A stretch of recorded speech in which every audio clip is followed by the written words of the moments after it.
Wala nang tapang ang Rusya para sa direktang mekanisadong pag-atake gaya noong unang taon ng digmaan laban sa Ukraine. Habang nasusunog ang mga tangke nito at namamatay ang mga sundalo nito ng mararamihan, lumipat ang Rusya sa mas tusong mga paraan para makapasok ang mga sundalo nila sa teritoryo ng Ukraine. Imbes na direktang umatake sa mga sundalong ito, sinubukan nilang mag-infiltrate gamit ang network ng gas pipeline sa Ukraine para marating ang destinasyon. Sinabi naming sinubukan dahil may dahilan kami. Hindi laging ayon sa plano ang pag-atake sa pipeline.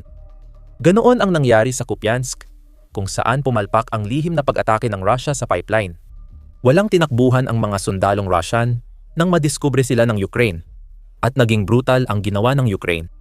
Nagsimula ito sa planong lihim na ipasok ng mga commander ng Russia ang ilang dosenang sundalo sa hilagang silangan ng Kharkiv patungong Kupiansk. Itinuturing ng puwersa ng Russia ang Soyuz pipeline na perpektong pasukan, ayon sa Kiev Independent. Dahil dito makakalabas ang kanilang sundalo ng hindi napapansin para mapalakas pa ang presyon sa lungsod na ilang buwan nang sinusubukang sakupin ni Vladimir Putin. Gustong makuha ni Putin ang Kupiansk dahil sa ilang dahilan. Noong Pebrero 2024 ipinaliwanag ng Euromaidan Press ang mga dahilan kung bakit matagal nang sinusubukan ng Russia sakupin ang mahalagang lungsod ng Kharkiv. Itinuro nitong ang Kupiansk ay mahalagang sentro ng Rils na posibleng susi sa plano ni Putin na sakupin ang Donetsk at Luhansk na tinatawag na Donbas.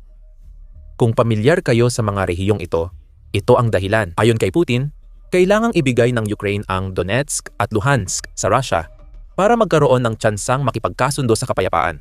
Ang pagsakop sa Kupiansk ay nagbibigay sa Russia ng kontrol sa riles na ginagamit ng Ukraine para magpadala ng sundalo at supply sa Donbas na nais nilang putulin. Bukod sa pagputol ng daan ng Ukraine, makikinabang din ang Russia kung makokontrol nila ang mga riles sa Kupiansk, dahil magagamit nila ito sa pagpapadala ng mas maraming tropa sa timog at silangan ng Ukraine. Lalong lalakas ang presyon sa mga bahagi ng Donbas na kontrolado pa ng Ukraine. Dagdag pa rito, kung makokontrol ng Russia ang Kupiansk, magagawa nitong magbigay ng suporta mula sa mga gilid habang patuloy nitong sinusubukan na sakupin ang lungsod ng Kharkiv. Sa ngayon, hindi kayang palibutan ng Russia ang lungsod na iyon.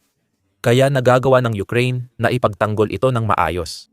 Kung kontrolado ng Russia ang Kupiansk, maaari itong umatake mula sa maraming direksyon at magdulot ng problema sa mga tagapagtanggol ng Kharkiv sa Ukraine.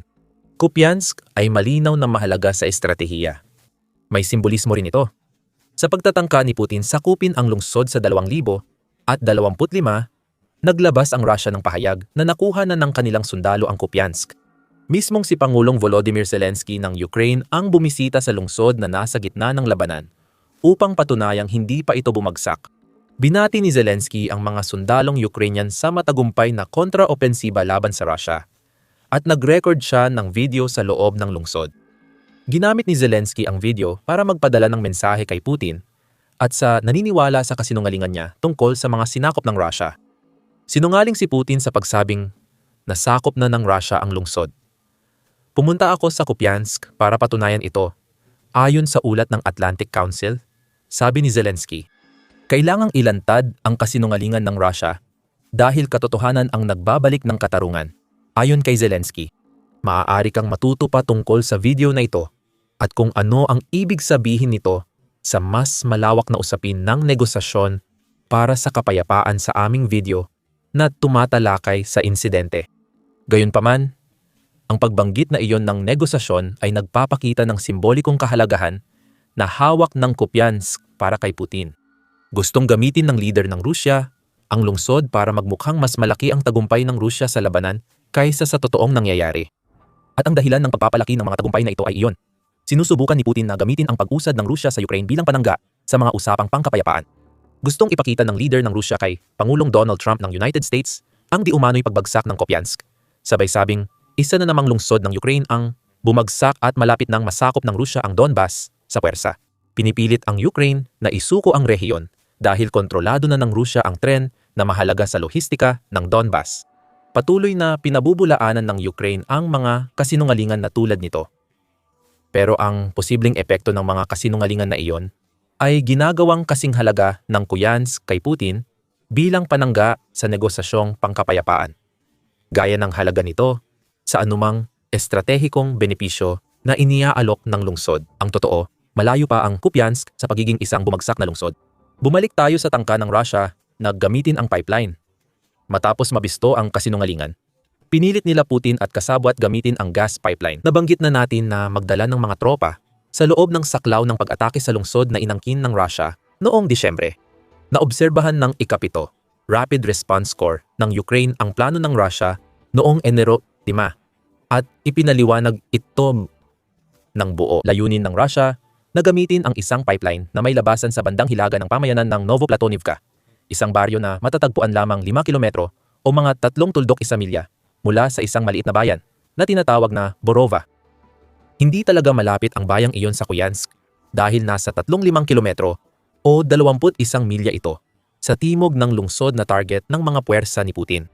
Gayunpaman, ang pipeline ay sanay nagbigay sa puwersa ng Russia ng daan pataas sa ilog Oskil na magdadala sa kanila mas malapit sa Kupiansk.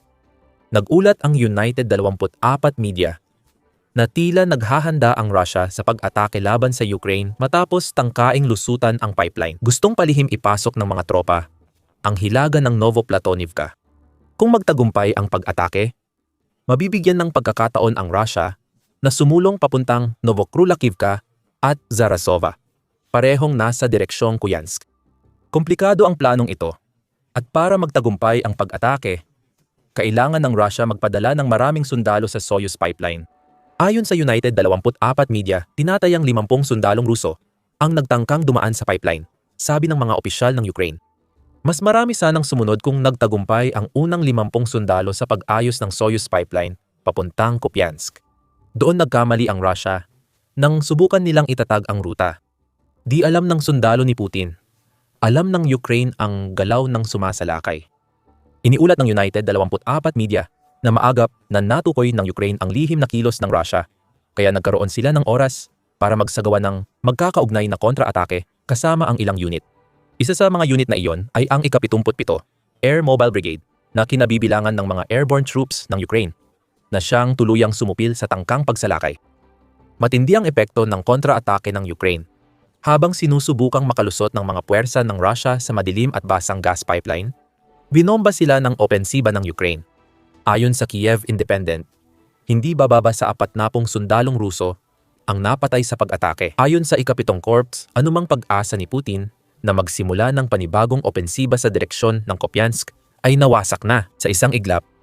Dumami pa ang dugo ng 2 dosenang sundalo sa kanyang mga kamay, dagdag pa sa higit 100 at 21 milyong kaswalti ng Russia mula nang simulan ng kanilang presidente ang kapus-palad na espesyal na operasyong militar. Gaya ng dati, may ebidensya ang Ukraine na ginawa nila ang kanilang sinasabi.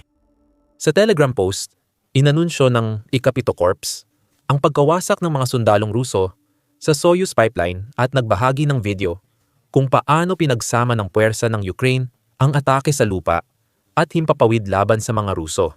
Napag-alaman agad ng ika-77 Airborne Brigade ang mga balak ng kalaban at sa pakikipagtulungan sa mga kalapit na unit, napigilan nila ang pag-atake ng kalaban. Kinumpirma ang pagkalipol ng hindi bababa sa 40 sundalo ng kalaban. Inanunsyo ng ika-7 Corps sa isang post kasabay ng kanyang video. Batay sa operasyon, nabigo ang kalaban sa kanilang layunin at na-stabilize ang sitwasyon sa zone ng responsibilidad. Ayon sa Corps, walang tsansa ang mga sumalakay mula Rusya.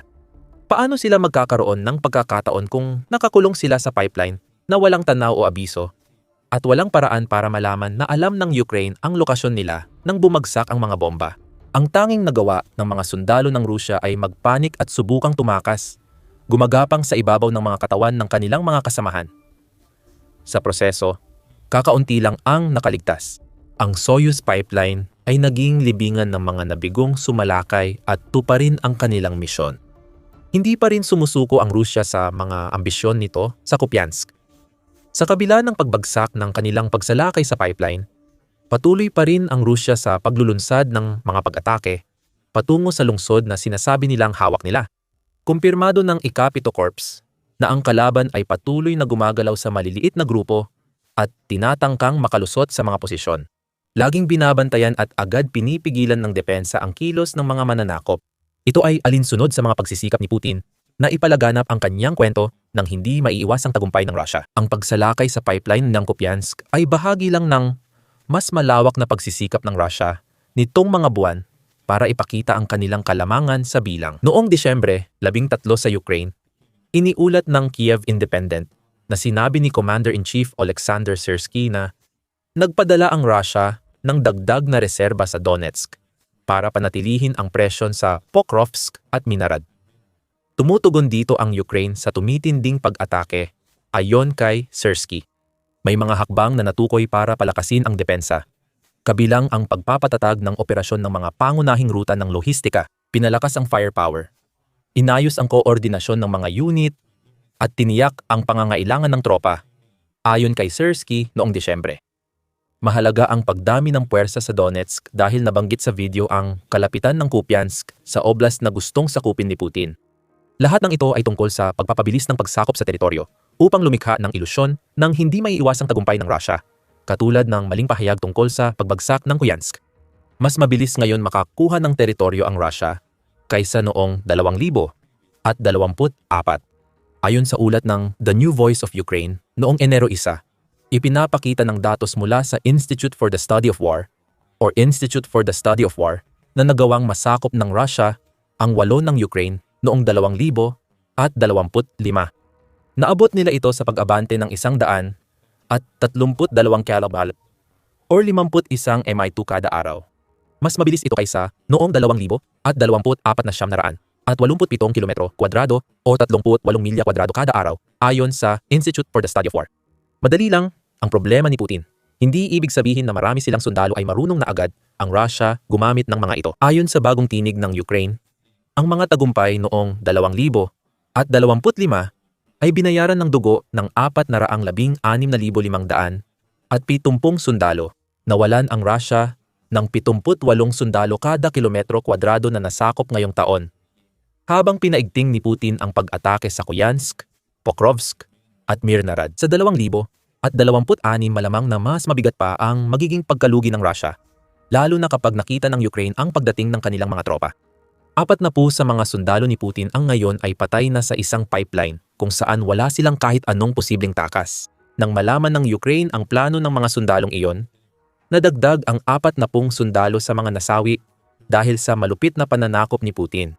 Ang malinaw na tanong na kailangang itanong ngayon ay bakit pinipilit ng Russia ang kanilang mga tropa na maglakad sa loob ng milya-milyang masisikip na gas pipeline.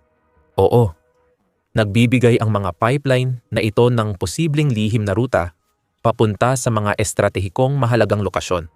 Pero halos tiyak din ang kamatayan para sa sino mang sundalo na mahuhuli sa loob ng mga ito. Hindi ba't mas mainam para sa Russia na sumulong sa ibabaw ng lupa? Kung wala ng ibang dahilan kundi para makita ng kanilang mga sundalo kung maglulunsad ng kontra-atake ang Ukraine laban sa kanila? Simple lang ang sagot. Nagtagumpay na dati ang mga pagsalakay ng Russia gamit ang pipeline.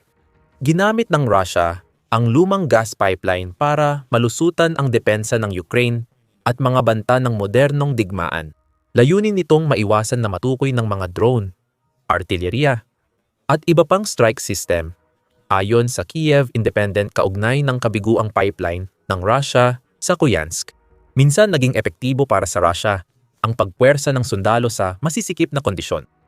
Halimbawa, noong nakikipaglaban ang Russia upang mabawi ang mga bahagi ng Kursk region na inangkin ng Ukraine sa kanilang kontrapagsalakay, noong Agosto 2024 naging napaka-kapaki-pakinabang ng mga pipeline. Noong Marso 2025 iniulat ng Warzone na nagpadala ang Russia ng halos 100 sundalo sa bayan ng Sudza gamit ang isang pipeline. Nakalusot ang mga sundalo sa pipeline, kaya nakatulong sila sa pagsalakay sa bayan ng Ukraine. May bagong estratehiya ring inilalabas ang Russia. Mahalaga pa rin ang lokasyon ng pagpasok na ito. Ang Kursk ay teritoryo ng Russia, kaya malamang alam ng mga puwersa ni Putin ang haba ng pipeline at saan sila lalabas. Malaki ang naitutulong ng kasiguraduhan para mabawasan ang takot kapag dumadaan sa madilim na pipeline. Ngayon, ginagamit na ng Russia ang estratehiyang ito sa Ukraine. Dapat tanungin kung gaano kaalam ang mga tauhan ni Putin sa mga pipeline na sinusubukan nilang pasukin. Posible na ang alam lang nila ay ang malabong direksyon kung saan sila dadalhin ng mga natuklasang pipeline. At bukod pa rito, mas alam ng Ukraine kaysa sa Russia kung nasaan ang mga pipeline nito. Mas nagiging delikado ang anumang pagtatangkang gamitin ang mga pipeline na iyon para sa paglusot. Lalo na kung ang mga pipeline na iyon ay malapit sa teritoryong aktibong inaatake ng Russia sa ibabaw ng lupa. Alam ng Ukraine na may panganib ang mga pipeline na dumadaan sa teritoryong iyon. Babantayan nito ang mga pipeline ng naayon. Hindi kasing tagumpay ng Ukraine ang operasyon sa Kursk nang subukan ng Russia ang kanilang pipeline na taktika. Ang pagkasawi ng halos 40 sundalong Ruso sa isang tubo sa Kupiansk ay isang halimbawa pa lang. Marami pang iba. Iba-ibaan ang ulat sa tagumpay ng pagsalakay ng Russia sa pipeline sa Kursk. Bagaman ayon sa TWZ, posibleng nagtagumpay ang Russia sa pagsalakay noong Marso 2025, ibang ulat ang inilabas ng The New Voice of Ukraine noong Marso. Iniulat ng outlet ang sinabi ng General Staff ng Ukraine na alam nila ang mga sumalakay at hinayaan muna bago wasakin. Sa ngayon, natutukoy, nababalanse, at nasisira ang mga espesyal na puwersa ng Russia na may malaking casualty sa Sudzha ayon sa General Staff. Kaya kahit ang maagang tagumpay sa pipeline ay nauwi sa kalituhan. Sa huli, nabawi ng Russia ang teritoryo sa Kursk kahit ano pa ang resulta ng operasyon noong Marso. Makalipas ang ilang buwan, muling sinubukan ng kanilang puwersa ang parehong taktika sa Kupiansk. Ngunit nabigo rin ito. Ayon sa ulat ng United 24 Media noong Setyembre, 17 natukoy ng Ukraine ang pipeline na gamit ng Russia sa paglipat ng tropa at kagamitan. Kaya nagpatupad ito ng matinding parusa. Sinarado ng tagapagtanggol ng Ukraine ang mga balbula at sinira ang mga bahagi ng tubo na gamit ng Russia. Kaya nagdulot ito ng baha at ikinamatay ng mga naipit sa loob. Ang estratehiya ng pipeline na Russia ay nagbubunga lang ng magkahalong resulta. Kahit posible ang paglusot dito, bawat sundalong pumapasok sa Ukraine ay may dalang matinding panganib. Noong Enero, natukoy agad ng mga tagapagtanggol ng Ukraine ang tubong dapat nilang targetin bago pa ito magamit ng Russia. May mga pagkakataong nagamit ng Russia ang mga tubo ng Ukraine. Ngunit kalaunan ay natuklasan at winasak din ang mga ito na nagdulot ng kamatayan sa mga nandoon. Huwag balewalain ang panganib ng pipeline strategy para sa mga sundalo ng Russia kahit di pa sila nahaharap sa mga bomba, tubig at iba pang tugon ng Ukraine. Noong Hulyo 2025, nag-post ang Astra Telegram channel ng video ng sundalong Ruso na nagsalaysay tungkol sa Operation Pipe. Inilahad niya ang masamang organisasyon ng Russia sa mga pagsalakay gamit ang pipeline sa Kursk. Nagkagulo ang mga tao doon. May nagbaril at may nagtutok ng machine gun sa sarili. Isa ang binangga ang ulo. Isa sumalpok sa pader. Malaking takot at kaguluhan ang nangyari, sabi ng sundalo. Ang mga puwersa ng Russia ay nakaranas ng mga problema tulad ng sobrang siksikan, kakulangan ng oxygen, at mga suliranin sa supply ng tubig at pagkain. Natakot sila para sa buhay nila. Kahit walang kasalanan ang mga Ukrainian, maraming sundalo ang nasuffocate, nagpakamatay, o namatay sa takot habang tinatangkang makatakas sa tubo. Isang beses, hindi na nakagalaw ang sundalo at iniwan siya ng mga kasama habang halos di na siya makatakas. Ito ang pahayag ng Astra tungkol sa kanilang video. Mukhang hindi pa kontento si Putin na ilagay ang kanyang mga tropa sa mga kasindak-sindak na karanasan ng digmaang siya mismo ang nagsimula sa ibabaw ng lupa. May mga hindi pinalad na ipinapadala sa mga misyon sa ilalim ng lupa kung saan sabay-sabay namamatay ang kanilang mga kasamahan. Doon, naranasan nila ang takot at panganib ng kamatayan sa labanan. Walang pakialam si Putin. Noong Disyembre, iniulat ng United 24 Media ang pagtatangka ng Russia na gamitin ang pipeline sa Kupiansk. Ayon sa ulat, namamatay ang mga sundalo sa pipeline kahit maling balita kay Putin na nasakop na nila ang lungsod. Nagbibigay ito ng bagong liwanag sa maling pahayag ng Pangulong Ruso ukol sa pagbagsak ng Kupiansk. Posibleng naniwala si Putin sa kanyang mga commander nang sabihing nakuha na nila ang lungsod. Sa lahat ng oras, nananatili pa ring nakatayo ang Kupiansk at namamatay ang mga puwersa ng Russia sa ilalim ng lupa. Mga 40 pa sa mga sundalong iyon ang namatay dahil sa isa na namang bigong pagsalakay sa pipeline. Nakatayo pa rin ang Kupiansk at hindi mag-aalala si Putin sa dugo na dumanak sa mga pipeline. Kung magtagumpay man ang kanyang puwersa na baguhin ang sitwasyon sa lungsod, mas mahirap iyon kaysa sa inaakala. dahil mas malakas ang Ukraine sa 2,000 at 26 kaysa inaasahan ni Putin. Mukhang darating na ngayong taon sa labanan ang mga bagong sandata mula sa kanluraning kaalyado ng Ukraine at gawa ng Ukraine.